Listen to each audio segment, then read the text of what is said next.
Assalamualaikum warahmatullahi wabarakatuh. Waalaikumsalam warahmatullahi wabarakatuh. Salam Om Swastiastu, Namo Buddhaya, salam kebajikan, salam Indonesia. Baik, bertemu lagi dengan kami di channel Pencari Jalan Pulang, yang dimana sekarang saya ditemani oleh Bang Teja. Di sini kita akan sharing, berbagi pengalaman mengenai ilmu-ilmu tentang ketuhanan. Dan di sini kami mendisklaimer bahwa bukan untuk menggurui atau merasa kami paling tahu, tapi untuk berbagi. Baik, kesempatan kali ini judul yang akan kita bahas adalah dengan belajar mengenal Allah, otomatis akan berubah perilakumu. Dengan ilmu mengenal Allah, kita akan merasa selalu berada dalam pengawasan Allah, yang dimana itu akan sangat berpengaruh kepada tindakan kita, perilaku kita, pola hidup kita, dan itu akan membuat kita menyadari bahwa Allah itu senantiasa eh, ada bersama kita dan menjauhkan kita dari perbuatan-perbuatan yang tidak disukai Allah. Baik, untuk penjelasan lebih lanjut, Mangga Bang Teja, silakan. Terima kasih Bang Teguh. Bismillahirrahmanirrahim. Berkaitan dengan judul malam ini, yaitu judulnya dengan belajar mengenal Allah, otomatis akan berubahlah perilaku kita. Kenapa akan berubah perilaku kita? Seperti yang disebutkan oleh Bang Teguh barusan, karena kita tuh senantiasa ada dalam pengawasannya, menyadari dengan mereka selalu ditegur, selalu berhati-hati apakah ini merupakan ridhonya tindakan yang kita lakukan atau bukan. Cuman yang namanya juga belajar mengenal Allah, tentunya kita akan banyak kesalahan. Tapi dengan banyak kesalahan itu, kita akan tahu kebenaran. Tak mungkin kita tahu benar sebelum kita tahu yang salah. Makanya dalam praktek tarekat yang kami jalani ini adalah semuanya adalah pembelajaran untuk mengenal Tuhan. Karena mengenal Tuhan itu berlapis-lapis. Jangan dibilang marifat itu digeneralkan harus begini harus begitu, enggak, berlapis-lapis tingkatannya. Nah, kembali lagi, praktek pelajaran pengenalan Tuhan itu tidak ada di dalam syariatnya syariat, tapi ada di dalam syariatnya hakikat, yang mana syariatnya hakikat itu adalah tarekat. Dan dalam pembelajaran tarekat itu ada guru pembimbing yang akan menuntun jalan dan caranya untuk mendapati proses pengenalan akan Tuhan. Nah, pada saat beradaptasi disitulah kita akan mengalami fase-fase yang sulit diceritakan, dideskripsikan. Terkadang pengalaman saya pribadi sih jatuhnya jadi pendiam. Jadi banyak sibuk dengan diri sendiri, jadinya sibuk dengan berkomunikasi dengan diri sendiri. Bertanya-tanya, kenapa realita ini nampak kepadaku? Apa yang Tuhan inginkan? Apa yang Tuhan kehendaki untuk aku?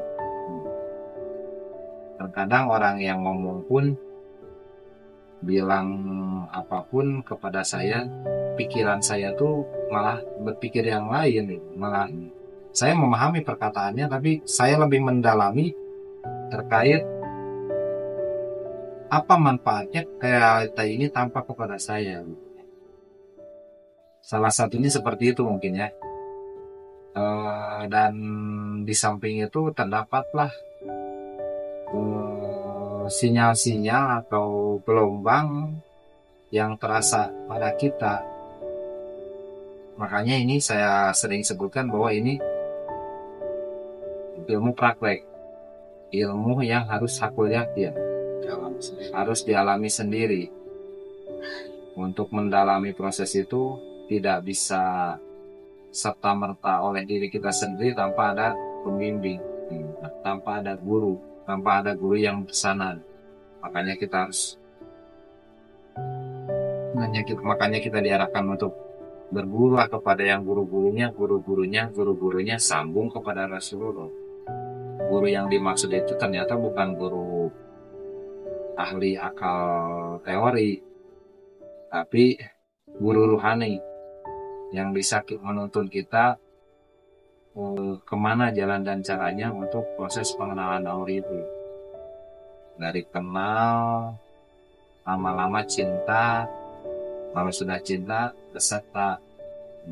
Ya wallahu alam, nasib saya pribadi akan sejauh mana kondisinya. Yang jelas yang bisa kita lakukan hanya senantiasa belajar, berarti berbagi dalam penuh keterbatasan, tentunya dengan penuh hambatan, yaitu jangan melawan diri sendiri. Karena ternyata makin nyata itu adalah musuhnya adalah diri sendiri. Maka itulah yang dijanjikan bahwa jihad paling besar itu adalah jihad melawan diri sendiri, gitu Bang. Kalau Bang Geja, memang kalau misalkan kita melihat dunia luar ya, itu bisa kita hindari ya. Tapi kalau yang ada dalam diri kita mau kita sembunyi itu pasti terus muncul ya Bang Geja ya. Sangat sulit sekali melawan yang metafisik, yaitu melawan diri sendiri dalam mikrokosmos itu ya Bang Geja. Kalau di alam makrokosmos, di alam luar kita, itu setidaknya kita bisa adu fisika. Tapi kalau dengan diri kita yang di dalam batin kita, nafsu-nafsu kita, itu sangat luar biasa sakit sekali. Ingin rasanya berontak, cuman kalau kita berontak ya kalah kita. Yang bisa kita lakukan ya hanya bersabar saja, terimakan saja. Ya itulah takdir kita, itulah karma kita, itulah ujian kita. Kalau kita berontak, apalagi melawan, tambah sakit. Karena kalau kita melawan akan timbul perbuatan kita akan menyakiti atau berbuat yang tidak dikehendaki. Makanya ini praktek pembelajaran yang sangat-sangat sulit sekali, luar biasa sulitnya. Begitupun ya saya pribadi Bang Geja ya, dan dengan pengalaman yang saya alami belajar mengenal Allah itu di sini ya, kita memang dihabiskan ego kita. Maksudnya dihabiskan agar kita tidak melekat dengan sesuatu hal apapun. Dulu yang biasanya saya ketika mendapatkan hal yang tidak sesuai dengan keinginan itu biasanya berontak Bang Geja. Akal kita tuh jalan, selalu mencari pembenaran gitu kan, diakalin gitu apa itu. Tapi ketika setelah belajar mengenal Allah itu kita jadi lebih jinak gitu. Maksudnya jinak itu melunak gitu. Dimana bahwa kita bertambahnya kesadaran bahwa semua apapun yang dihadirkan Tuhan itu untuk kita jalani. Dan disitulah Tuhan menguji mau kita mau sabar ataukah mengikuti hawa nafsu kita. Itu melawan diri sendiri kembali. Betul, itu sangat realistis sekali ya, Teguh. Adaptasinya sangat nyata. Melawan dirinya itu sangat nyata, dan sesungguhnya kita gak bisa menang melawan diri kita yang didorong oleh nafsu tersebut tanpa kita menggandeng sesuatu yang lebih kuat daripada iblis itu sendiri, yaitu Allah itu sendiri. Jika kita hanya belajar mengubah perilaku itu kita bisa kursus ya Bang Geja, seperti kursus kepribadian. Tapi untuk menuju kesadaran yang berasal dari Allah itu sendiri ya kita harus belajar ilmu rohani ini Bang Geja. Betul, seperti itu. Dimana ilmu rohani ini mengajarkan kita untuk lebih mendekatkan diri kepada Allah, dan dimanapun kita berkegiatan itu selalu mengingat dan menggandeng Allah. Dimana ketika kita mengandai Allah itu, gangguan-gangguan itu otomatis akan terbentengi, gitu ya. Malah saya ingat pesan guru saya, merendah saja, jangan melawan, merendah saja, gak apa-apa, kita kalahkan juga merendah saja. Bahkan sampai kita rata dengan tanah. Guru tuh sampai bilang seperti itu, jangan melawan, jangan berontak. Sampai guru pun bilang, bahkan bila perlu, di sekolah ini gak ada yang tahu tentang dirimu. Saking kamu itu gak menonjolnya, saking kamu rata dengan tanahnya. Itu kata-kata yang sangat luar biasa sekali kalau menurut saya. Itu benar-benar melawan diri sekali kita. Dan memang itu tergantung takdirnya ya, maksudnya harus seperti apa, tapi kita harus mendapatkan buah dari seluruh peristiwa yang terjadi. Apa ini yang ditujukan kepada saya? Apa? Jadi ibaratnya ya, hikmah itu memang mutiara terpendam bagi orang yang bisa menemukannya. Ya kalau tidak, ya dia tetap aja di situ aja gitu kan. Ya mungkin tiap orang proses adaptasinya, pembelajarannya berbeda-beda ya, tergantung dengan dominan nafsunya mungkin ya. Mungkin dia di situ dominannya, ya disitulah dia akan dihancurkan terlebih dahulu. Batu tonjolan besar di dalam tubuhnya itu ya nafsu ini, ya nafsu ini dulu yang akan dihantam terus menerus. Dia seperti itu. Nah, karena kita terus dihantam terus menerus seperti itu, akhirnya kita sadar bahwa kalau saya berontak makin sakit, gitu kan. Yang saya bisa lakukan hanya yang menyerah, gitu kan. Asrah, tunduk, gitu kan. Yang jelas kita sudah berusaha bersariat walaupun dengan keterbatasan kita. Semoga terjolok akan rahmatnya gitu dari perbuatan-perbuatan kita, karena pada hakikatnya diri kita diciptakan itu untuk kembali kepada yang maha ruhani. Jasmani ini kan gak akan lama, paling banter berapa sih, 70 tahun itu udah bagus, 60 tahun udah bagus mungkin ya, sehat gitu kan. Tapi kan yang melanjutkan perjalanan itu ya ruhani kita, bisa pulang enggak. Itulah tanggung jawab jiwa kita mengantarkan ruhani kita supaya bisa pulang kepada Sang Pencipta. Makanya dalam judul video ini, dengan mengenal Allah akan otomatis berubahlah perilaku kita. Itu benar-benar akan terjadi. Itu akan nyata terjadi. Serangannya bisa terjadi di alam realita atau langsung di dalam dada kita. Dan yang lebih berat sih di dalam dada kita ya. Kalau kita gak bisa menang melawan dada kita, perilaku kita akan kenceng, kalau kita akan menyakiti gitu. Makanya semakin lama semakin kita harus dalam menyelami diri kita ini. Makanya barang siapa yang mengenal dirinya akan kenal Tuhannya, dan yang kenal Tuhannya panalah dirinya. Ya semoga dengan menonton video ini teman-teman bisa tercerahkan, bisa menambah ilmu. Saya di sini bukan untuk menggurui, cuman hanya berbagi informasi, mungkin sebagai dasar-dasar, landasan-landasan berpikir teman-teman ke depannya, apakah mau belajar di ilmu tarekat atau tidak, silahkan. Yang intinya tarekat itu adalah syariatnya hakikat, yang mana itu adalah pembelajaran untuk mengenal Tuhan sampai ke makom hakikat. Dan disitulah terdapat banyak sekali cobaan, sehingga kita menjadi manusia yang berlapis-lapis setelah melewati beberapa cobaan gitu. Mungkin itu saja, semoga bermanfaat buat teman-teman. Saya kembalikan ke moderator. Oke Bang, terima kasih penjelasannya dan berbagi pengalaman.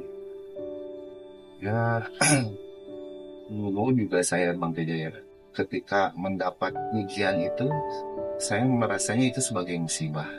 Itu, tapi ketika setelah mendalami, belajar mengenal Tuhan yang kita rekat ini, bahwa ternyata ujian itu adalah bahasa kasih sayangnya Allah.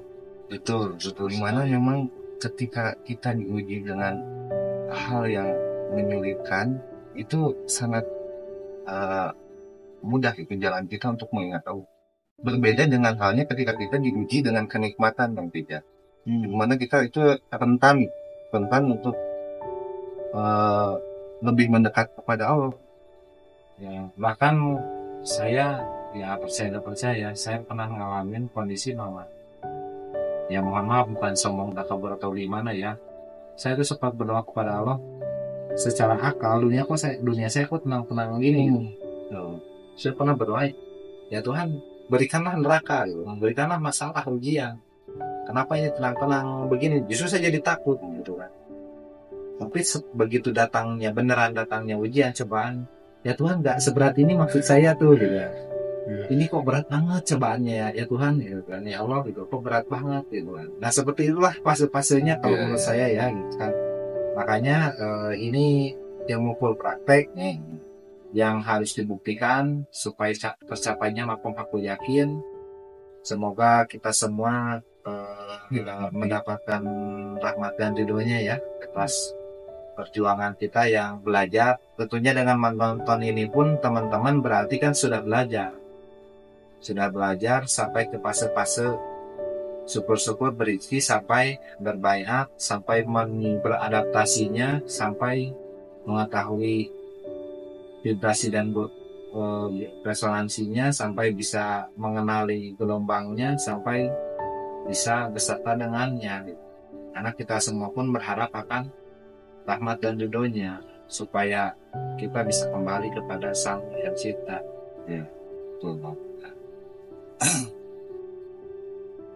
Memang ya pada intinya kita semua di sini mengharapkan hanya ridhonya yang kita dan kasih sayang Tuhan kepada kita, tidak lain daripada itu.